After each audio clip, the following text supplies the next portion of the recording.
సమయంలో కొన్ని మాటలు మనం ఆరాధన కొరకు ధ్యానించుకుంటాం.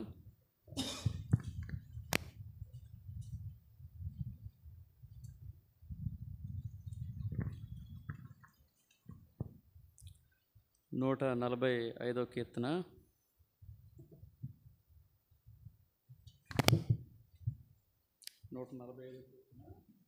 మొదటి 3 వచనాలు.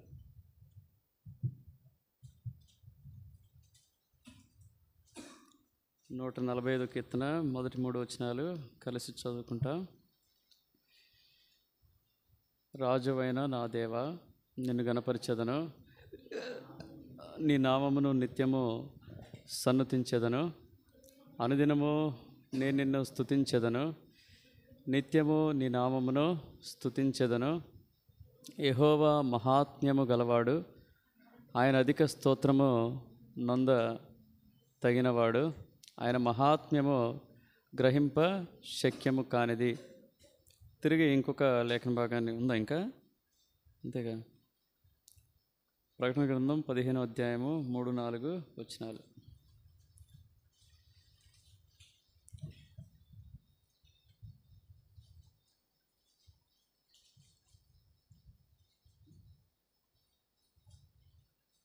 ప్రకటన గ్రంథము 15వ అధ్యాయము 3-4 వచనాలు. వారు, ప్రభువా, దేవ సర్వాధికారి, నీ క్రియలు ఘనమైనవి, ఆశ్చర్యమైనవి, యుగములకు రాజా, నీ మార్గములు న్యాయములను సత్యములైనవి.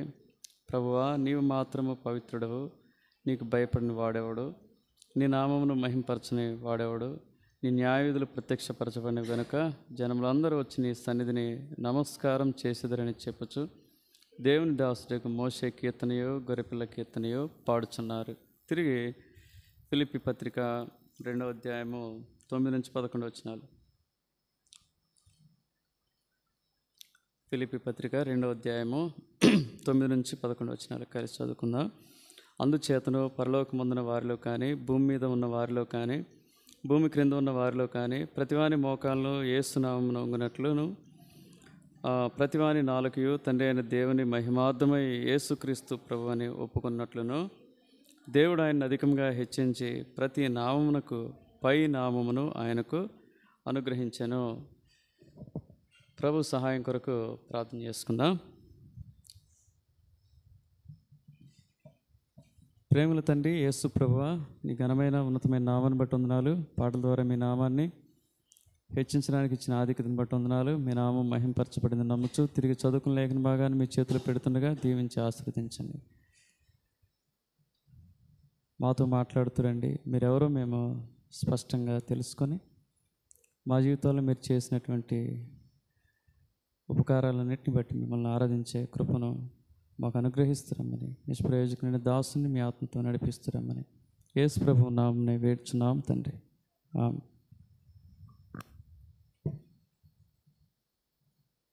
మూడు సందర్భాల్లో మనం చదువుకుంటే 3 సందర్భాల్లో కూడా దేవుణ్ణి గణపరచాలని, కీర్తించాలని, హెచ్చించాలని మనం చదువుతున్నాం కదా. చదివేటప్పుడు ఒక కామన్ నామమ్మా, వెరీ గుడ్, మంచిగా క్యాచ్ చేశారు. ఇంకేం లేవా? 2 సందర్భాల్లో ఉంటాయి కానీ 3వ సందర్భాల్లో అయితే ఉండవు. కాబట్టి నామం అనేది మనం ఎరుగుదాం. గత దినాల్లో దేవుని నామాన్ని గురించి అనేక సంగతులు మనం ధ్యానించుకున్నాం కదా. దేవుని నామం ఎలాంటిది, అది మనకేం చేసింది అనేది మనం గత దినాల్లో ధ్యానించుకున్నాం. సువార్త వర్తమానాలు ఎక్కువగా నేను చెప్తా వచ్చాను కదా. దేవుని నామం ఎలాంటిదంటే అది ఉత్తమమైనదని, ఘనమైనదని, పరిశుద్ధమైనదని, గొప్పదని, ఆ తర్వాత పూజింప తగినదని, అవునా, ఆ తర్వాత పైనామని, తర్వాత శ్రేష్టమైన నామని మనం చదువుకున్నాం, ధ్యానించుకున్నాం. ఆ నామం మనకేం చేసిందంటే అది కూడా ధ్యానించుకున్నాం. ఆ నామం ద్వారా మనకేం కలుగుతూ వచ్చింది? పాప క్షమాపణ ఇచ్చాడని అపోస్తుల కార్యాలు 10:43 చదువుకున్నాం. ఆ నామం ద్వారా మన హృదయాలు మార్చబడినవని లూకా సువార్త 24వ అధ్యాయం 47వ వచనం ద్వారా చదువుకున్నాం. ఆ నామం ద్వారా మనకేం కలిగింది? రక్షణ కలిగిందని అపోస్తుల కార్యాలు 4వ అధ్యాయం 12వ వచనంలో మనం ధ్యానించుకున్నాం. ఆ నామం ద్వారా మనకు ప్రతీది కూడా అనుగ్రహించబడుతుందని యోహాను సువార్త 14వ అధ్యాయము 13-14 వచనాల ద్వారా మనం నేర్చుకున్నాం. ఆ నామము ద్వారా మనకేమి అంటే నిత్య జీవమని 1 యోహాను 5వ అధ్యాయం 13వ వచనంలో ఇలా అనేక సంగతులు మనం గద్దినాల్లో ధ్యానించుకుంటూ వచ్చాం. అయితే ఇక్కడ కూడా ఆయన నామాన్ని బట్టే, కానీ ఆయన నామం మన జీవితాల్లో ఏం చేసింది, ఎందుకు ఆయన ఆరాధించాలి, ఒక చోటేమో ఘనమైనదిగా, ఇంకో చోటేమో ఆయన నామాన్ని ఏం చేస్తూ ఉన్నారు, కీర్తిస్తూ ఉన్నారు. గొర్రెపిల్ల కీర్తన వారు పాడుతూ వచ్చారు. ఇంకో చోట ఫిలిప్పీలకు రాస్తూ పౌలు భక్తుడు అన్నాడు, అన్ని నామముల కంటే ఇది పైనామం అన్నాడు. ఏమిటి ఈ నామం నీ నా జీవితాల్లో చేసింది? మరొక కొన్ని నూతన తలంపులు మనం ధ్యానించుకుంటాం. ఏమిటంటే మొట్టమొదటిగా ఆయన నామం ఎలాంటిది, ఆ నామం మనకు ఏమి చేసింది, ఇవి మాత్రమే మనం ధ్యానిస్తాము. మొట్టమొదటిగా చూడండి, కీర్తనలు 111:9. ఆయన నామం ఎలాంటిది, ఆ నామం ద్వారా మనకేమి దొరుకుతూ వచ్చాయి, ఏం కలిగింది చూద్దాం. 111:9. ఆయన తన ప్రజలకు విమోచనము కలుగ చేయవాడును, తన నిబంధన ఆయన నిత్యముగా నిర్ణయించిన వాడు. ఆయన నామము పరిశుద్ధమైనది, పూజింపదగినది. ఈ ఉదయకాలం ఆరాధనకు గాను వచ్చినటువంటి నీవు నేను గుర్తించవలసింది ఏంటంటే, ఆయన నామం ఎలాంటిదంటే పరిశుద్ధమైనది కదా, పూజింప తగినది కదా. ఏం చేసింది ఈ నామం, ఎందుకు పూజించాలి, ఎందుకు హెచ్చించాలి, ఏం చేసిందంటే ఆయన పైన రాస్తూ వచ్చాడు అదే వచనంలో, ఆయన తన ప్రజలకు విమోచనము కలగ చేసినాడు. మన జీవితాల్లో విమోచించాడు కాబట్టే ఆయన ఆరాధించడానికి ఇక్కడ మనం వచ్చాం. మొట్టమొదటిగా ఆయన నామం పరిశుద్ధమైనది. ఈ పరిశుద్ధమైన నామం ఏం చేస్తూ వచ్చిందంటే పాపం నుండి నిన్ను నన్ను విమోచిస్తూ వచ్చింది. ఎవరు విమోచించాలి చెప్పండి? పాపం నుంచి మనం విడుదల పొందాలంటే ఎవరు రావాలి? పరిశుద్ధుడే రావాలి.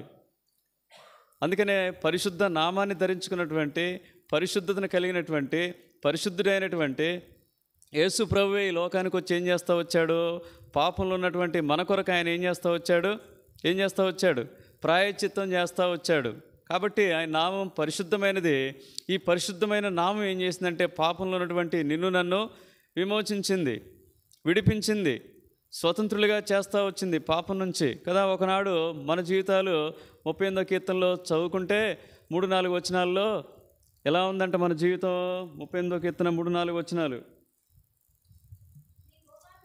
నీ కోపాగ్ని వలన ఆరోగ్యము నా శరీరమును విడిచిపోయాను, నా పాపమును బట్టి నా ఎముకల్లో స్వస్థత లేదు, నా దోషములు నా తల మీదుగా పొర్లిపోయినవి, నేను మోయలేని బరువలే అవి నా మీద మోపబడి ఉన్నవి.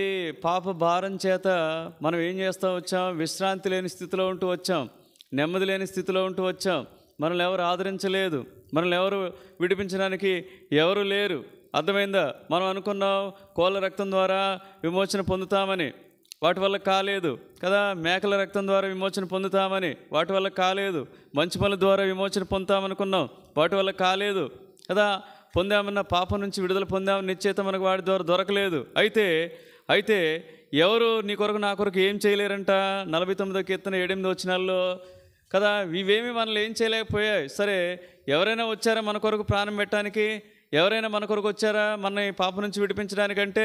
ఎవరు లేరు. సోకాళ్ళు ఎవరైతే దేవతలుగా భావించారో, దేవులుగా పరిగణిస్తున్నారో వాళ్ళు ఎవరు ప్రాణం పెట్టేటి వాళ్ళు కాదు. అర్థమైందో? అక్కడ అంటాడు. అందుకనే 49వ కీర్తన 7-8 వచనాల్లో, ఎవడును ఏ విధం చేతనైనను తన సహోదరుని విమోచింపలేడు. చాలు. ఎవరు కూడా నిన్ను నన్ను ఏం చేయలేకపోతా వచ్చారు? విమోచించలేదు. మన పురాతన భక్తి కానీ, భక్తి విధానాలు కానీ, మనం సేవించిన వాళ్ళు కానీ నిన్ను నన్ను పాపం నుంచి ఏం చేయలేకపోతా వచ్చారు? విమోచించలేకపోతా వచ్చారు. అయితే నీ పాపపు స్థితిని, నా పాపపు స్థితిని చూచినటువంటి దేవుడు తన కుమారుని లోకానికి పంపించి ఏం చేస్తూ వచ్చాడు? నా పాప భారాన్ని మొత్తాన్ని ఎవరి మీద ఉంచాడు? ఆయన మీదే. రోమపత్రిక 8వ అధ్యాయం 3-4 వచనాల్లో ఓ మాట చదువుతాం. రోమిలికి రాసిన పత్రిక 8వ అధ్యాయము 3-4 వచనాలు.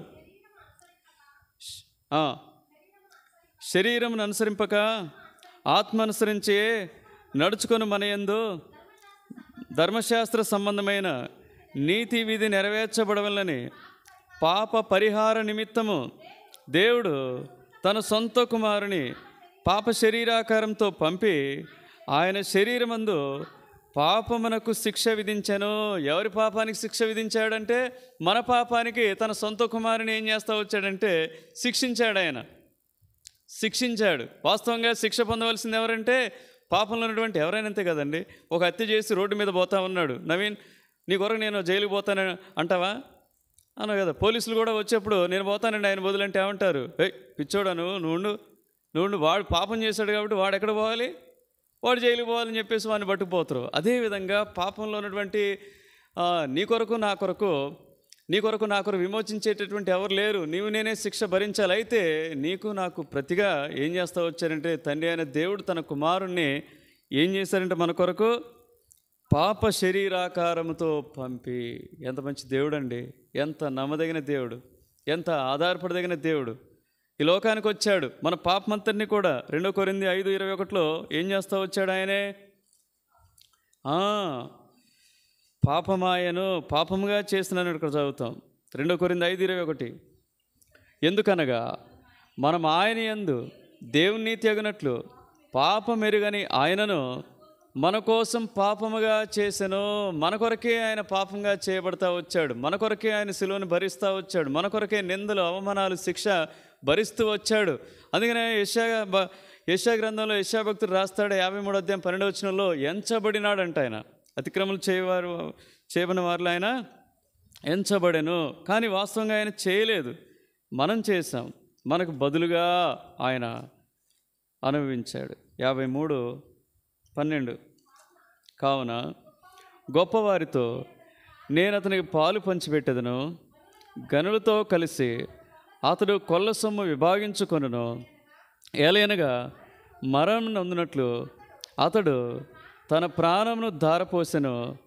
అతిక్రమము చేయువారిలో ఎంచబడిన వాడాయను. అనేకుల పాపమును భరించుచు తిరుగుబాటు చేసిన వారి గురించి విజ్ఞాపనము చేశాను. మనందరి పాపాలు కూడా అనేకుల పాపభారం భరించుచు ఆయన ఎంచబడ్డాడు. ఆయన మనందరి పాపాల నిమిత్తం ఆయన మరణించాలని దేవుడు నిశ్చయించాడు. కాబట్టే ఆ దేవాది దేవుడు తన సొంత కుమారుణ్ణి పాపముగా చేసి ఏం చేస్తా వచ్చాడు? నీ కొరకు నా కొరకు బలిగా ఉంచి ఆయన కాచినటువంటి ఎలాంటి రక్తం అంటది రాస్తాడు 1 పేతురు 1:18-19 మనం వేడి ద్వారా అంటే క్రియల ద్వారా కాదు, చదువు ద్వారా కాదు, పితరులు సేవించినటువంటి దేవతలను బట్టి కాదు, అర్థమైందా? మనం చేసినటువంటి బలులను బట్టి కాదు, మనం చేసినటువంటి మంచి పనులను బట్టి కాదు, కానీ దేని ద్వారా మనకు విమోచన కలుగుతూ వచ్చిందంటే ఉచితమైనటువంటి రక్షణ, ఉచితమైనటువంటి విమోచన ఎవరి ద్వారా అంటే చదవండి, అమూల్యమైన రక్తము చేత, అనగా నిర్దోషమును నిష్కలంకమునగు గొర్రెపిల్ల వంటి క్రీస్తు రక్తము చేత విమోచింపబడితిరని మీరు ఎరుగుదురు కదా. కాబట్టి ఉదయకాలం ఎరుగు, ఆయన పరిశుద్ధ నామం నన్ను ఏం చేస్తూ వచ్చిందంటే పాపం నుంచి విడిపించింది, పాప క్షమాపణ అనుభవంలోనికి నడిపించింది. నీ పాపాలకు నా పాపాలకు ఏం చేస్తూ వచ్చింది? ప్రాయశ్చిత్తం చేసినటువంటి పరిశుద్ధమైనటువంటి నామం ఆయనది. ఉదయకాలం ప్రభుని ఆరాధించు. ప్రభువా, పాపినైన నా కొరకు ఏం చేస్తూ వచ్చావు? నా కొరకు నువ్వు బలి అయి నన్ను విమోచించావు. నీ నామం పరిశుద్ధమైనది. నీ నామాన్ని బట్టి నాకు ఏం కలుగుతూ వచ్చిందంటే పాప విమోచన కలుగుతా వచ్చింది. రెండోదిగా ఈ నామం ఏం చేస్తూ వచ్చింది? నాట్ ఓన్లీ దట్, పరమగీతాలు 1:3 రాస్తాడు, పాప నుంచి విమోచింపబడిన తర్వాత ఆయన మనల్ని ఎంతగానో ప్రేమించి మన కొరకు తను తాను బలిగా అర్పణగా చేసుకున్న తర్వాత ఏం చేస్తూ వచ్చాడు? ఆయన తీశారు అందరూ. పరమగీతాలు 1:3 నీవు పూసుకొనిన పరిమళ తైలము సువాసన గలది, నీ పేరు పోయబడిన పరిమళ తైలంతో సమానము, కన్యకలు నిన్ను ప్రేమించుదురు. రెండవదిగా నామం ఎలాంటిదంటే పరిమళ తైలముతో పోల్చబడినటువంటి నామం. అందుకనే భక్తుడు రాస్తాడు, పరిమళ తైలం నీ నామం, దాని వాసన వ్యాపింపగా, నింద శ్రమ సంకటములలో నన్ను సుగంధముగా చేయున్, నింద శ్రమ సంకటములలో నన్ను సుగంధముగా చేయున్. కీర్తింతున్ నా ప్రభుని జీవకాలమెల్లా, ప్రభు యేసుని కృతజ్ఞతతో స్తుతించెదను, కృతజ్ఞతతో స్తుతించెదను.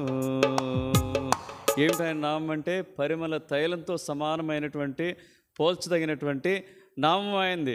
ఈ పరిమళ తైలం కలిగినటువంటి ఈ నామం నీ నా జీవితంలో ఏం చేస్తూ వచ్చిందంటే, 2 ఎఫెసీయులకు రాస్తూ 5వ అధ్యాయము 1-2 వచనాల్లో పౌలు భక్తుడు రాస్తాడు. ఏం చేస్తూ వచ్చాడు? ఎఫెసీ 5వ అధ్యాయము, కావున మీరు ప్రియులైన పిల్లల వలె దేవుని పోలి నడుచుకొనుడి, క్రీస్తు మిమ్మల్ని ప్రేమించి పరిమళ వాసనగా ఉండుటకు మన కొరకు తన్ను తానే దేవునికి అర్పణముగాను బలిగాను అప్పగించుకొనెను. మనల్ని ప్రేమించి అర్పణగా బలిగా కలవరిశిల్లో ఎందుకు ప్రాణం పెట్టాడు? ఎందుకు రక్తం ద్వారా విమోచించాడు? ఎందుకు మనల్ని నీతిమంతులుగా చేస్తూ వచ్చాడంటే, మనం ఎలా ఉండాలని ఆయన కోరుతూ వచ్చారంటే, ఎలా ఉండాలని? పరిమళ తైలంతో పోల్చబడిన నామం ఆయనదే. నీ నా జీవితాలు కూడా ఎలా ఉండాలంటే పరిమళ భరితంగా ఉండాలి, సువాసన భరితంగా ఉండాలి. పైన ఒక మాట రాస్తూ వచ్చాడు, ఏమన్నాడు? దేవుని పోలి నడుచుకున్నాడు అన్నాడు. అంటే అర్థం ఏంటి? దేవుని యొక్క గుణ లక్షణాలన్నింటినీ కూడా మనలో ఏం చేయాలని ఇష్టపడతా వచ్చాడంటే ప్రతిష్ఠించాలని. ఒకప్పుడు దుర్వాసన నీ నా జీవితం, కంపు కొట్టేది నీ నా జీవితం. అలాంటి నీ నా జీవితాల్లోనికి ఆయన వచ్చి ఏం చేస్తూ వచ్చాడు? ఆ దుర్వాసన తొలగించాడు కదా, మలినాలను తొలగించాడు, ఆ కంపును తొలగించాడు కదా, పరిమళ భరితంగా నీ నా జీవితాన్ని మార్చాడు. ఈనాడు నీ జీవితంలో ఏదైనా ప్రేమ ఉందంటే, ఏదైనా జాలి దయ కరుణ ఉన్నాయంటే, ఏదైనా మంచితనం ఉందంటే, పరిశుద్ధత ఉందంటే, నీతి ఉందంటే ఎవరి దయా? దేవుని దయయ్యా. ఎంతగా మార్చాను నీ నా జీవితాన్ని. పరిమళ తైలంతో పోల్చబడిన ఆయన నామం, పరిమళ తైలమైనటువంటి ఆయన నామం నీ నా జీవితాల్లో ఏం చేస్తూ వచ్చిందంటే దుర్గంధం నుంచి విడిపించి పరిమళ భరితంగా చేస్తూ వచ్చింది. అందుకనే రాస్తాడు 2 కొరింథీ 2వ అధ్యాయం 15వ వచనంలో, మనం ఇప్పుడు ఎవరమంటే సువాసనమే. ఎవరు సువాసన అంటాడు? క్రీస్తు సువాసన అయ్యున్నాం అంటాడు. తీయని అందరు తీసిన తర్వాత చదివితే మంచిది. 2:15 2 కొరింథీ 2:15 చదువు. రక్షింపబడు వారి పట్లను నశించు వారి పట్లను మేము దేవునికి క్రీస్తు సువాసన అయి ఉన్నాము. ఎలా ఉన్నాం చెప్పండి? లోకానికి కానీ, తర్వాత అన్యులకు కానీ, ఇక్కడున్న వాళ్ళకి కానీ ఎలా ఉన్నాం? క్రీస్తు సువాసన. ఎలా అంటే, ఒకనాడు వారి జీవితాల్లో ప్రభువు లేడు, వాళ్ళ ఇంట్లో ప్రభు వచ్చాడు. ప్రభు వచ్చిన తర్వాత వారి హృదయాలు రూపాంతరపరచబడ్డాయి. యోహాను సువార్త 12వ అధ్యాయం 1-3 వచనాల్లో. తర్వాత వారి బ్రతుకులు మారిపోయాయి. బ్రతుకులు మారిపోయిన తర్వాత అక్కడ రాస్తాడు, యోహాను సువార్త 12వ అధ్యాయము 1-3 వచనాలు. కాబట్టి యేసు తాను మృతుల్లో నుండి లేపిన లాజరున్న బేతనీయకు పస్కా పండుగకు 6 దినముల ముందుగా వచ్చెను.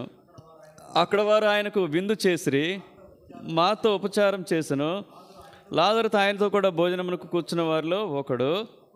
అప్పుడు మరియ మిక్కిలి విలువగల అచ్చ జటామాంసి ఒక సేరున్నర ఎత్తు తీసుకొని యేసు పాదములకు పూసి తల వెంట్రుకలతో ఆయన పాదములను తుడిచెను. ఇల్లు అత్తర వాసనతో నిండెను. యేసు ప్రభు వచ్చాడు జీవితంలోనికి. ఏమైపోయింది? ఆ గృహంలో ఏమైపోయింది? జాలి దయ కనికరం, ప్రభు యొక్క గుణలక్షణాలు, ప్రభు యొక్క ఆరాధన ఉంది. ప్రభుని స్తుతిస్తూ ఉన్నారు, ప్రభుని హెచ్చిస్తూ ఉన్నారు. ప్రభుని ఎంతగా అంటే కదా, వాళ్ళు పెళ్లి కొరకు దాచుకున్నటువంటి విలువైనటువంటి దాన్నే ప్రభు కొరకు వాళ్ళు సమర్పించారు. నువ్వు సమర్పించి ఏమిస్తావు ప్రభుకి? నీ జీవితాన్ని మార్చిన దాన్ని బట్టి. ఆ ఇల్లంతా దేనితో నిండిపోయిందంట? దేనితో నిండిపోయింది? మన బ్రతుకంతా ఆయన సువాసనతో నిండిపోయింది. ఇల్లు అంటే ఎవరో కాదండి. హెబ్రీ పత్రిక 3వ అధ్యాయం 6వ వచనంలో ఉంటుంది, మనమే ఆయన ఇల్లు. మన బ్రతుకులు మార్చాడు, మన అంతరంగాలు మార్చాడు, సువాసన భరితంగా చేశాడు. లోకానికి, ఇంట్లో వాళ్ళకి, సంఘానికి, బయట ఉన్న వాళ్ళకి ఎలా ఉన్నాయి మన జీవితాలు చెప్పండి? ఎవరైనా నిన్ను నిందిస్తున్నారంటే నువ్వు సంతోషించు, నీ జీవితం మంచిగా ఉన్నట్లే. అర్థమైందా? బాధపడాల్సిన పని లేదు. దేన్ని బట్టి నిందిస్తారు? మనం సత్యం కలిగి ఉన్న దాన్ని బట్టి చాలామంది ఏం చేస్తూ ఉంటారు? మనల్ని నిందిస్తూ ఉంటారు. ఒక్కోసారి పాపాన్ని పట్టుకొని నిందిస్తారు. ఆ జీవితం మనకొద్దు. 3:6 చదవండి, చివరి భాగం చదవండి. అదంతా ధైర్యమును నిరీక్షణ వలన ఉత్సాహమును తుదమట్టుకు స్థిరముగా చేపట్టిన ఎడల మనమే ఆయన ఇల్లు కదా. ఆయనకు నివాస స్థలంగా మనల్ని చేసుకోవటమే కాదు, నివాస స్థలమైనటువంటి ఈ దేహంలో, ఈ శరీరంలో, ఈ ప్రాణంలో ఆయన ఉండి పరిమళ భరితంగా నీ నా జీవితాలని చేస్తూ వచ్చాను. నడతలో పరిశుద్ధత, మాటల్లో పరిశుద్ధత, తలంపుల్లో పరిశుద్ధత కదా. ఆ తర్వాత జీవితంలో దేవుని యొక్క గుణగణాలు, ఇవన్నీ దేవుడు మనకు అనుగ్రహిస్తూ వచ్చాడు. కాబట్టి ఆయన నామం పరిమళ తైలము. ఆ నామం ఏం చేస్తూ వచ్చిందంటే నీ నా జీవితాలనే పరిమళ భరితంగా, సువాసన భరితంగా చేస్తూ వచ్చింది. ఇది రెండోది. మూడోదిగా యెషయా గ్రంథం 63:14 ఏం చేస్తూ ఉంది ఈ నామం? యెషయా గ్రంథము 63:14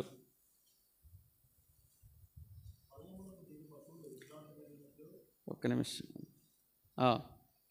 పల్లమునకు దిగు పశువులు విశ్రాంతి నొందినట్లు యెహోవా ఆత్మ వారికి విశ్రాంతి కలుగు చేసెను. నీకు ఘనమైన పేరు కలుగునట్లు నీవు నీ జనులను నడిపించితివి చాలు కదా. మూడోదిగా నామం ఎలాంటిదంటే రాస్తాడు, ఘనమైన పేరు అంటే ఘనమైన నామం కలిగినటువంటి దేవుడైన కదా. అక్కడ అంటాడు కదా నెహెమ్యా గ్రంథంలో, సకల ఆశీర్వచన స్తోత్రములకు మించిన ఘనమైన నామం అంటాడు కదా. అలాంటి ఘనమైన నామం యేసు ప్రభుదే. ఈ నామం నీ నా జీవితాల్లో ఏం చేస్తూ వచ్చిందంటే, ఆనాడు ఇశ్రాయేలు ప్రజల గురించి రాస్తూ ఏం చేస్తూ వచ్చాడు? నడిపించితివి అని రాస్తూ వచ్చాడు. ఈ లోకంలో, ఈ భయంకరమైన దుష్ట లోకంలో ఘనమైన నామం కలిగినటువంటి ఈ దేవుడు నిన్ను నన్ను ఏం చేస్తున్నాడు చెప్పండి? ఏం చేస్తున్నాడు చెప్పండి? నడిపిస్తూ ఉన్నాడండి, నడిపిస్తూ ఉన్నాడు. ఏ మార్గంలో నడిపిస్తూ ఉన్నాడు? సరైన మార్గంలో నడిపిస్తూ ఉన్నాడు, సరైన దిశగా నడిపిస్తూ ఉన్నాడు.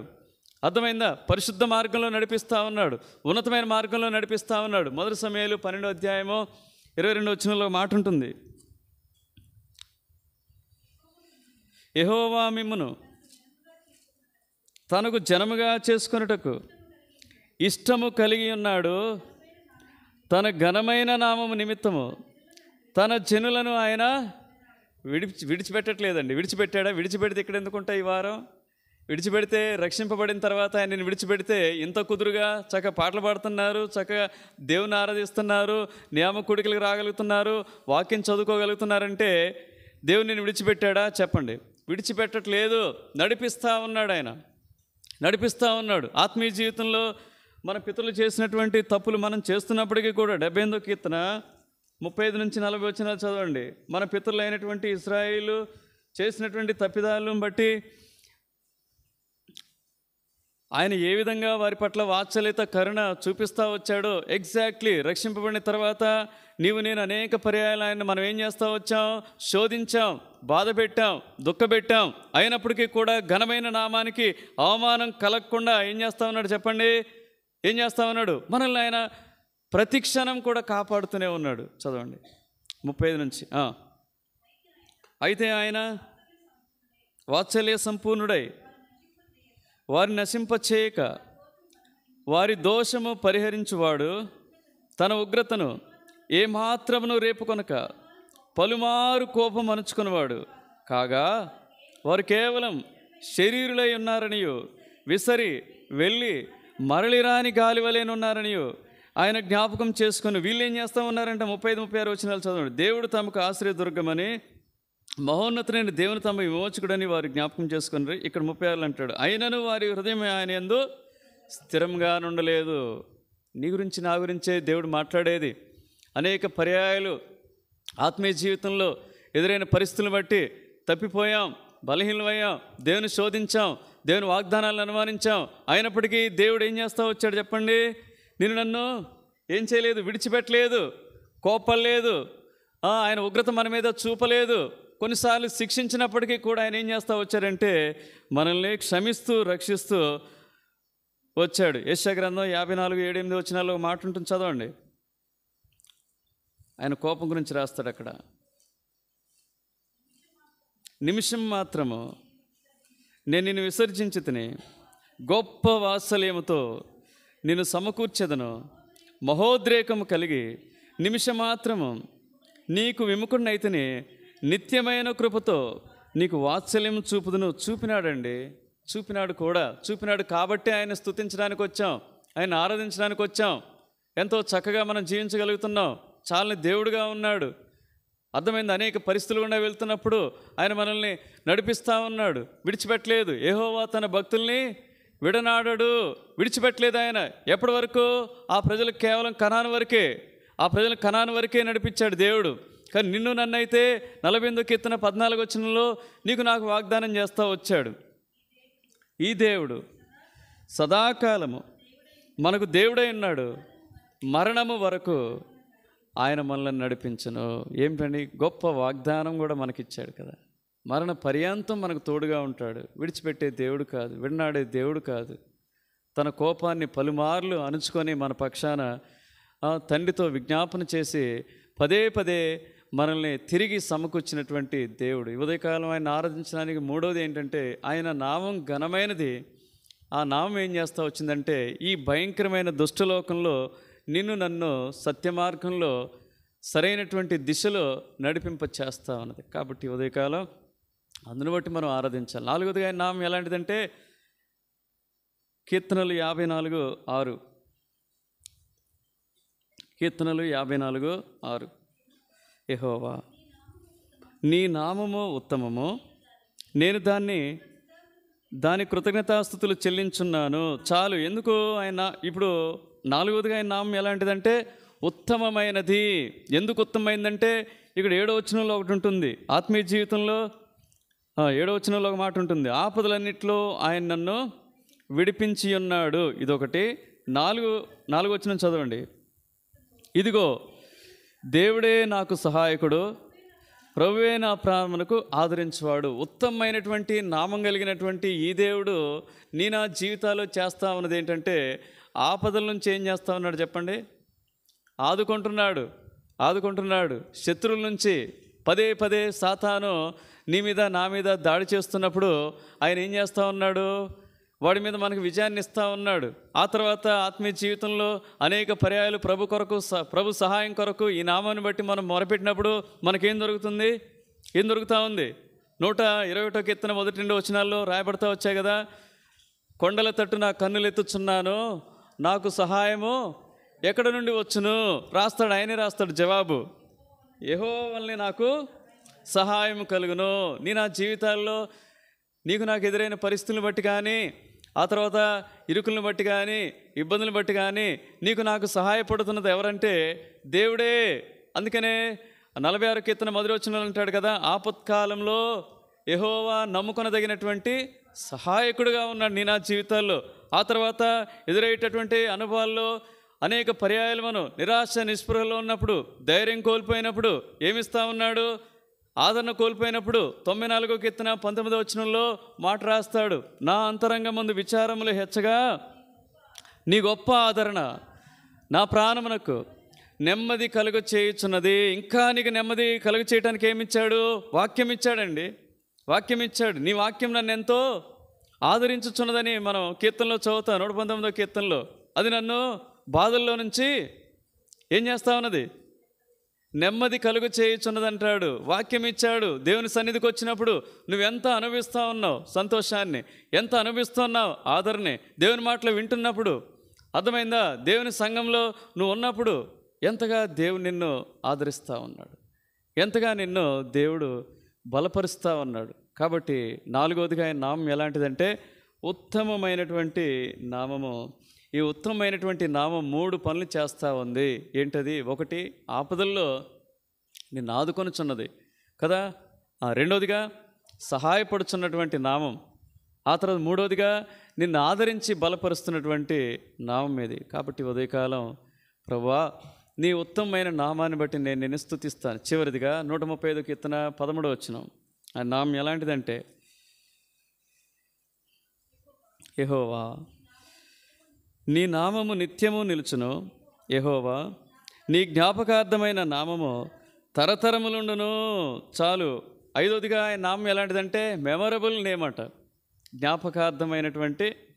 ఏమిటి జ్ఞాపకార్థమైన? ఎందుకు జ్ఞాపకం చేసుకోదగినటువంటి నామం అంటే పైన రాస్తాడు 12వ వచనంలో. ఏం చేస్తా వచ్చాడు? ఆయన వారి దేశమును స్వాస్థ్యముగాను ఇశ్రాయేలులైన తన ప్రజలకు స్వాస్థ్యముగాను అప్పగించెను. ఎందుకు? ఈయన జ్ఞాపకార్థమైన నామం కలిగి ఉన్నాడు. ఈ జ్ఞాపకార్థమైనటువంటి నామం నీకు నాకు ఏం చేస్తూ వచ్చిందంటే, ఏం చేస్తూ వచ్చింది? ఎటర్నల్ ఇన్హెరిటెన్స్ ఇచ్చింది, మనకు నిత్యమైన స్వాస్థ్యం ఇచ్చింది. అర్థమైంది? కేవలం ఆ దినాల్లో మోషే తన ప్రజలకు దేవుడు ఏం చేస్తూ వచ్చాడు? వాళ్ళకు కూడా ఇచ్చాడు ఒక స్వాస్థ్యాన్ని. ఏంటది? భూ సంబంధమైన స్వాస్థ్యం అది కదా. కేవలం కనానే వాళ్ళకి ఇచ్చింది. మనకేమి ఇచ్చాడు చెప్పండి? ఏమిచ్చాడు? పరలోకాన్ని ఇచ్చాడండి. లూకా సువార్త 12:32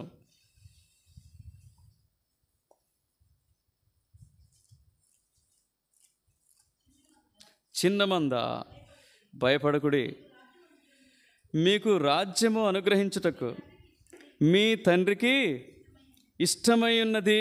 దేవుని రాజ్యంలో సమృద్ధి అయినటువంటి ప్రవేశం నీకు నాకు ఇచ్చాడు. దేవుని రాజ్యానికి వారసులుగా చేస్తూ వచ్చాడు.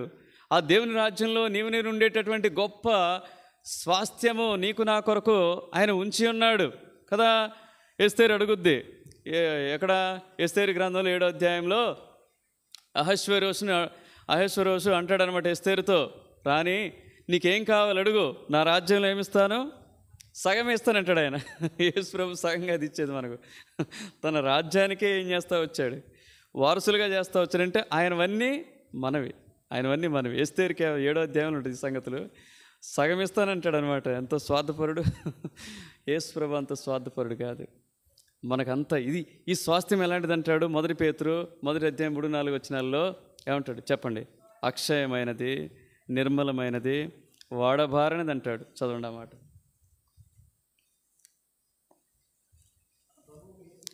మన ప్రభు అయిన యేసుక్రీస్తు తండ్రి అయిన దేవుడు స్తుతింపబడునుగాక. తిరిగి లేచుట వలన జీవముతో కూడిన నిరీక్షణ మనకు కలుగునట్లు, అనగా అక్షయమైనదియు నిర్మలమైనదియు వాడబారనిదినైనా స్వాస్థ్యము మనకు కలుగునట్లు. చాలు. ఏం చేస్తూ వచ్చాడు? ఆ స్వాస్థ్యానికి నన్ను వారసులుగా చేసుకుంటూ వచ్చాడు. ఒక మాటలో చెప్పాలంటే మన పితరులు చేసినటువంటి వాగ్దానం మనకు కూడా వర్తించును. సంఖ్యాకాండము 18వ అధ్యాయం 20వ వచనంలో ఏమంటాడు చెప్పండి? ఐ యామ్ యువర్ ఇన్హెరిటెన్స్ అంటాడు. నేనే మీ స్వాస్థ్యము, మీ పాలు అంటాడు. చదవండి మొదటి సంఖ్యాకాండం 18:20.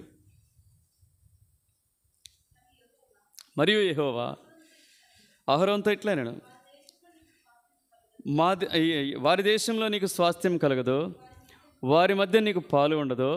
ఇప్పుడు ఏమంటున్నాడు చెప్పండి? ఇశ్రాయేలు మధ్యను నీ పాలు, నీ స్వాస్థ్యము నేనే. వారి గురించి మాట్లాడుతూ వచ్చాడు. కానీ మనకు కూడా ఇది చెందును. మన స్వాస్థ్యం ఆయనేనండి. మన స్వాస్థ్యము ఆయనే. మనం హక్కుదారులం, మనం ఆయన కుమారులం, మనం ఆయన కుమార్తెలం. అర్థమైందా? స్పైస్ ఎవరు? నువ్వు రాజకుమార్తెవి. యేసు ప్రభుకి ఎట్లాంటి రాజకుమార్తెవి, ఆ స్వాస్థ్యానికి వారసురాలివి. అర్థమైందా? తీసుకుపోయి ఏం చేస్తాడంటే తన ప్రక్కన కూర్చోబెట్టుకుంటాడు. స్వాస్థ్యం అంత. ఇంత వైభవం నా కొరకు అంటావు, ఇంత వైభవం నా కొరకు ఉంచావా ప్రభువా? ఇంత అద్భుతమైనటువంటి పరలోకానికి, ఈ పరలోక రాజ్యానికి నన్ను వారసురాలుగా చేసుకున్నావా అని దేవుని మనం స్తుతిస్తాం. కాబట్టి ఉదయకాలం ఎందుకు ప్రభునామాన్ని మనం గణపరచాలి? ఎందుకు ప్రభునామాన్ని సన్నుతించాలి? ఎందుకు ప్రభుని మనం కీర్తించాలి అంటే, మొదటిగా ఆయన నామం ఎలాంటిది? పరిశుద్ధమైనది. ఈ పరిశుద్ధమైన నామం ఏం చేసింది? పాపంలో ఉన్న నేను నన్ను విమోచించింది. రెండోదిగా ఆయన నామం ఎలాంటిది? పరిమళ తైలంతో కూడినటువంటి నామం అది కదా. ఆ నామం ఏం చేస్తూ వచ్చింది? నీ నా జీవితాలని సువాసనగా చేసింది ఆ నామం. మూడవదిగా ఘనమైన నామం, అంతము వరకు నీకు నాకు తోడుగా ఉంటానని వాగ్దానం చేశాడు దేవుడు. నడిపిస్తున్నాడు ఈ లోకంలో సత్య మార్గంలో. తర్వాత నాలుగవదిగా ఉత్తమమైన నామం కదా, ధైర్యము, ఆదరణ, పురుకొల్పు, ఆపదలో నుంచి ఏం చేస్తుండో ఆదుకుంటున్నటువంటి నామం ఇది. ఐదవదిగా జ్ఞాపకార్థమైనటువంటి నామం, దేన్ని బట్టి? నీకు నాకు ఇచ్చినటువంటి వాడబారనే స్వాస్థ్యాన్ని బట్టి. కాబట్టి హెబ్రీ 13:15 అంటాడు, ఏం చేయి? ఈ నామాన్ని బట్టి నీ జిహ్వా ఫలము ప్రభుకి అర్పించు. హెబ్రీ 13:15. కాబట్టి ఆయన ద్వారా మనం దేవునికి ఎల్లప్పుడూ స్తుతియాగం చేయదము, అనగా ఆయన నామమును ఒప్పుకొనుచు జిహ్వా ఫలము అర్పించదము. ఒప్పుకుందాం ప్రభువా, నీ నామాన్ని బట్టి నేను స్తుతిస్తాను, ఆరాధిస్తాను, ఎందుకంటే నీ నామం ద్వారా ఇన్ని మేలు నేను పొందుతూ వచ్చాను అని చెప్పేసి ప్రభు నీవు కూడా ఆరాధించు. మనం లేచి నిలబడి ఒక పాట పాడుకొని